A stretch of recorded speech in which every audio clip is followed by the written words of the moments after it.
just real happy for the kids, they've had some tough times this year and have a great comeback like that. It was really special. Real happy they got to experience that. And it was a good win for us, and we'll get ready for the weekend. Raise your hand if you have a question for Beau. Did you guys hear what I said because the mic wasn't working? Yeah. Okay. All right, now. I guess, Beau, first pitch swing there, were you sitting on anything with the 3-run double, or could you take us through that? Yeah, I was just, trying to get the job done early and, drive those run-ins. And I got into some 2-strike counts earlier in the game, so I wanted to, get it done early there.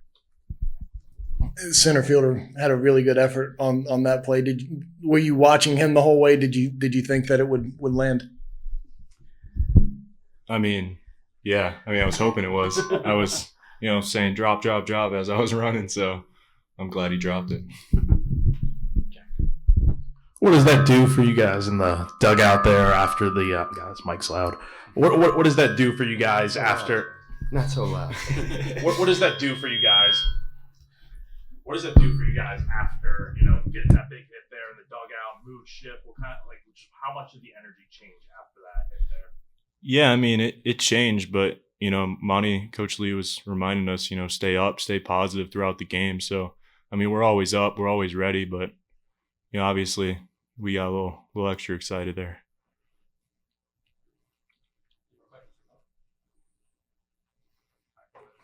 Thanks, guys. Can you just take us through Ethan getting back healthy and the decision, or his decision, or yours, whoever that was, to get him back in the lineup tonight? Well, so I was gone the last 2 days. I made a recruiting trip to try to get some prospects for next year. So I actually wasn't at practice yesterday, and I got a text message from our trainer Corey Barton. He said, "Hey, I've got some good news. Petrie's feeling good, and he took some batting practice today, and I think he's going to be ready to play tomorrow." So I was on the road, like I said, traveling. I was on airplanes for 2 days. And when I had a break in the Atlanta airport, I sent Petrie a text message, and he said, "Yeah, I feel great and, anxious to get in there. I can definitely play tomorrow." So I was real excited about that, as you might imagine. And, it was totally up to him and the trainer. And I wasn't pushing it at all, but obviously, Ethan could have just bowed out and, called it a season, but he wanted to get back in there and give the old college try, so to speak. And, it was a big uplift to everybody on the team. We were real happy that he went out there and tried it. I don't know how he feels right now, but he gave it a shot, and, I really respect him for that. Every mid-major opponent you guys face this year, does that say more about how good the SEC is, or just kind of one of those things that happen? Well, I'm proud of that, actually, because you look around the country, not many people do that. And I think the only midweek game we lost was to North Carolina when we had a tie game in the 8th inning and got away from us. It's hard. College baseball's hard. You have an emotional weekend, and then you got to turn around and play on Tuesdays. Like I used to always play on Wednesdays because I always thought it was so hard after an emotional weekend, and then Monday's a day off, and then you got to jump right in and play on Tuesday. But when the SEC added their TV contract, where we had a lot of series Thursday through Saturday, I got tired of having to call schools because you never knew when you were going to have that week, and they didn't release that until like December.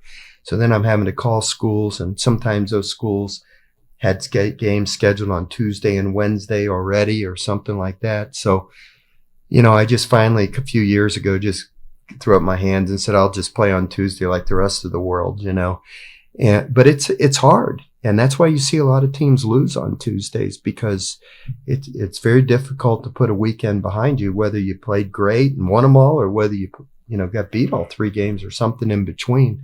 So I'm proud of our guys, and some of them haven't been real pretty. Like tonight wasn't real pretty for about 5 innings. I don't think we hit a ball hard until Scobie hit that home run. Actually, I think Kazmar hit one hard right at the second baseman in the first inning, but we haven't really a lot of good at bats. But, we hung in there. I thought, we were pitching pretty well. They had 1.3 runs on 3 solo home runs. I think they were all on 3-2 pitches, if I'm not mistaken. So, we weren't pitching that poorly, really. And then we had 2 outs, nobody on. When Jarvis was on the mound, we hit a batter and then walked a batter. And, they got a couple of fluky runs there. So, but hey, the kids didn't give up. We got some big hits in that inning, not just Beau's, but Hall and Casmore had big hits for us. And, when I saw that center fielder closing on Beau's ball, I thought that this is very typical of the year we've had. This kid's going to make a diving catch and break our hearts right now. And fortunately, the kid was just a little bit late getting there, and the ball fell and got away from him. And Voita's blazing speed from first base was able to score. The guy who came up in the last at bat. Yeah. I can't. Yes, I can't either, but I can tell you he can hit. Yeah, he's the one who had 2 home runs. No So, kidding, and an RBI single. Yeah, what did Marlott do there? I guess in his outing, but specifically that batter. Yeah, he got ahead of him with a fastball and then threw him 2 really good curveballs. And the second one was perfect. It was out of the zone and got him. The kid was anxious, and he's a redshirt freshman, I think, so he hasn't had a lot of college experience. He didn't even play against us, I don't think, the first game down in up in Rock Hill. But boy, he sure hit well against us today. Home run to left, home run to right, RBI single. I wouldn't have been all that disappointed with a walk right there. And let's see if we can get the next guy. But Marlotte's a competitor, so he went right after him and got ahead of him with a fastball and then threw a really good curveball for a strike and then got him to chase the one in the dirt. So it was really good clutch pitching there. You haven't had that player where you go over to the stands and you pinch hit for him in the bottom half. Is he all good? Oh, no, he's fine. We were just down, and I just wanted to try to get a rally going and go with a little bit more experienced, better hitter. So, unfortunately, Blake, I thought he had walked on the 3-1 pitch, but, ended up striking out. But we went through 3 catchers, but it ended up working out in the end. So, we'll take it. And speaking of going through 3 catchers, you bring in Kennedy to get the rally kind of started there with that first run there. What kind of went into the decision to have him pinch hit there? I think it was for Bakes at the time. Yeah, well, again, Kennedy's a more experienced and better hitter. And, when you're losing, you got to take some chances. I mean, I didn't have another catcher on the bench if something would have happened to Coffer, but I figure what difference does it make? We're losing. We got to try to get something going. And I'm real happy for Kennedy to come through with that hit. That was really big. We're going to need him Thursday. I assume Kate Anderson's pitching for LSU, and he'll be in there against Anderson and give us a right-handed bat against a tough left-handed pitcher, and maybe that'll give Kennedy a little confidence going into Thursday. He hasn't had quite the year that he had hoped for. He's had some nagging injuries. Remember when he got hit on the hand with the pitch, his fingers, and he just hasn't had quite the year that we all would have hoped he'd have. But now he's at the bottom of the 9th inning of his career, and it's nice to see him come through with a clutch hit, and hopefully he'll have a good weekend for us as well. I was just curious on a strategy question from the past weekend, if you don't mind. Sure, Jim. The bottom of the 9th, I guess, play in the first game of the doubleheader with runners on first and third. I was just curious what the thought process there in terms of whether you want to walk that guy and load the bases or pitch to him. Well, the guy on deck is the best hitter in the country, Ike Irish. Everybody thinks he's a first-round pick, and even though we had a lefty on the mound, I mean, I've watched that kid's career, and he's just been awesome. I was kind of, they were stealing us blind. They had this delayed steal that they kept doing all weekend, and I thought, well, if I'm trying to make up my mind that if they delay steal and get second and third, should I then walk him and have to face Irish and go for the double play there? Honestly, I never expected the safety squeeze, not for a second. If in retrospect, if I would have even had an inkling they would have done that, I probably would have just had Beau playing halfway to the hitter, like a crash position, But then the kid would have taken second base, and then I would have had to decide whether to walk him and face the best hitter in the country.